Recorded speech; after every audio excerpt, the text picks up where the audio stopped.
This is the best laptop I've used all year.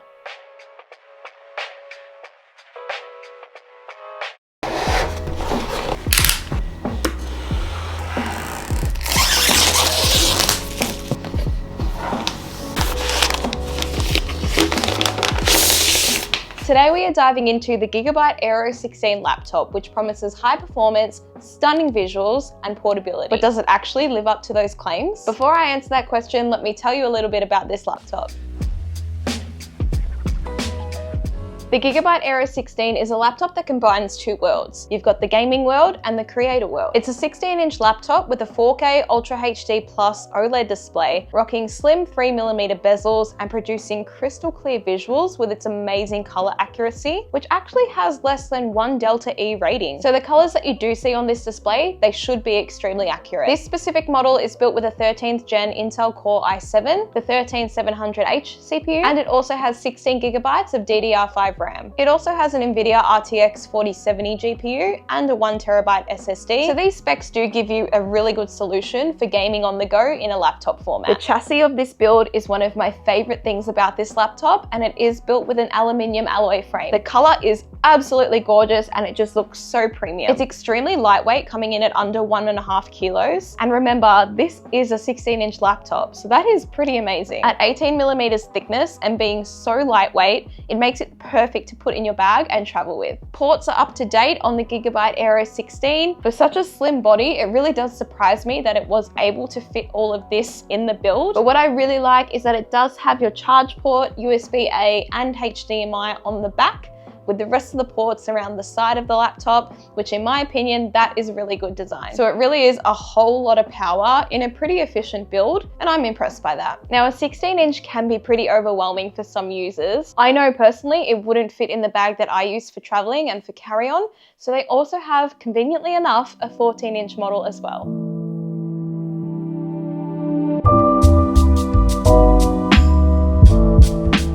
So the 14-inch model next to me is rocking the following specs, which I'll put on the screen now, but that is to be expected as it is a smaller build. But in this case, smaller does not mean that you're sacrificing on power, because there is more than enough in here that's going to allow you to game and create with success. The only issue for me with the 14-inch is that it's really hard to drop from the 16-inch when you've got that display. So this one does have a 2.8K Quad HD Plus OLED panel, whereas the 16-inch has a 4K Ultra HD Plus OLED panel. That's not to say that 2.8K is not any good, because it absolutely is, but when you are using a 4K screen like this, and you are predominantly a Mac user like I am, trying to make the switch to Windows, you definitely want the best of the best, especially when it comes to content creation and even just being easier on the eyes. Brighter and more punchier displays do make for a much more streamlined editing process, and that is why I have a completely separate monitor for when I'm making content instead of using this behind me. But with the Gigabyte AERO 16, you don't have to worry about having separate things.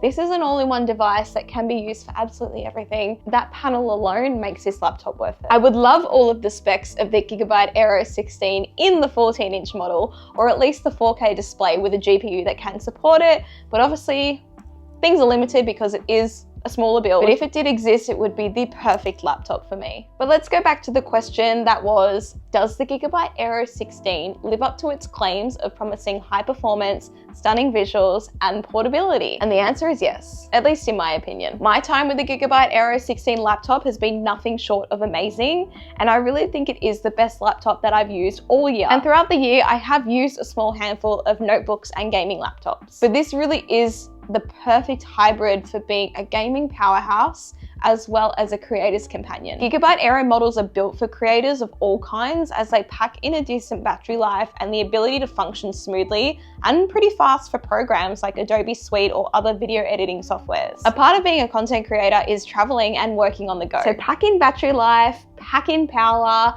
all into this lightweight design, and you do have a portable and reliable system. For reference with battery life, in my experience while playing my indie games, as you guys know, I can get around 2 to 3 hours of screen on time and battery life, which I think is really good, especially coming from another competitor's laptop that I've had for maybe 3 years now, it lasts an hour and it dies. So for me, this is a major improvement. I also can play my games on high settings and get a stable 60 frames with the occasional drop here and there until I plug it into power when I need to, and then I have such consistent frames, no issues. It's just a stable 60, at least with games that support it. Of course, I don't really play AAA games anymore. You all know that if you watch my videos, I say it all the time. But for me, I've had not many issues. I've really enjoyed it. I've also been playing Creatures of Ava too, and that looks amazing when it's running smoothly, which is pretty much 99% of the time. Not only does it run well, it looks great too, especially with that OLED display. So yeah, really been loving it. And with general laptop usage, especially if I am doing some form of like photo editing or whatnot, I can get a few more hours of battery life, which is really impressive. I think 2 to 3 hours of straight gaming is pretty good. A lot of laptops I've used, especially this year, they die very quickly because they are too overpowered. I think this is a really nice balance of specs with a good battery, unless I'm sitting there playing for 6 hours plus, which sometimes I do, and then I need to put it on charge. But my average gaming session is around the 2 to 3 hour mark anyway, so for me it works really well. Editing my photos on here has been amazing because I can see all of the detail that I need to. The colors look great, the contrast looks great, so I'm confident that what I am editing on this screen is going to be pretty accurate to what the image should and does look like. If you do use DaVinci Resolve or Premiere Pro, you're going to be pretty okay with this laptop. I can't say I have tried though, because unfortunately I'm still stuck in Final Cut Pro world. It's really hard to leave that because I just don't have the time. But with things like CapCut, which yes is basic, but a lot of creators and TikTokers are using that these days, that runs really well on this laptop too. So overall, I think it can handle what you throw at it. Cooling has been pretty good for me as well, unless I am doing those 6+ hour sessions like I said before. Then you can kind of feel the heat a little bit, especially when it is on charge. But when you're just using it generally, you don't have it plugged into anything, it is dead quiet and the heat dissipates really well through the vents, which is really shocking to me because I'm so used to a device that burns my legs. It's nice having a laptop that can actually handle heat.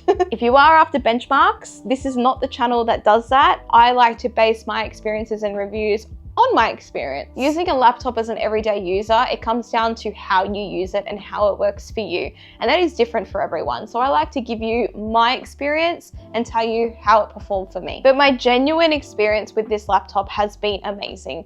I've really enjoyed my time with it, and I'm sad that I have to give it back because it has been so good. Personally, I haven't used any laptops yet that have Core Ultra or ARM chips in them yet, but I think it could be really cool to see Gigabyte introduce a model that does have one of those chips that I just mentioned. But because of its hybrid nature, given that it is a gaming laptop as well, I don't know what the best way to go about that is. I just think that because these laptops are aimed at creative people, having something that has a dedicated NPU and does expand on that AI future, it could be a really cool creator's companion even more than what it is now. Introducing things like better battery life again, better support for productivity and creative apps. Not that it's bad now, it could only improve from here, but then I think it would have to lean away from being a gaming laptop. It doesn't have to be completely obsolete with gaming.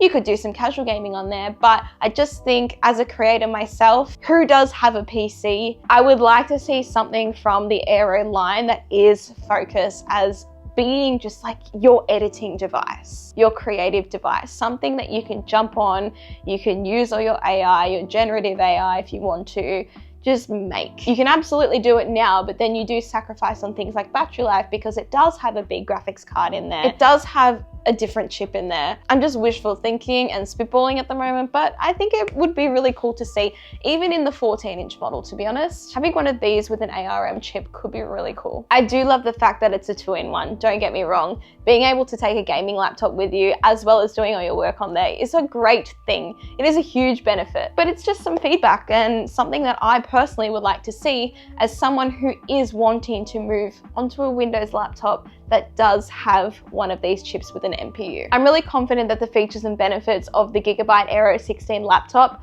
or even the 14-inch for others, will be a really great experience for users. Links are in the description if you want to learn more about these models, and don't forget to subscribe because I am creating a challenge for my partner and I that does involve both of these laptops, so stay tuned for that. I'll catch you in the next video.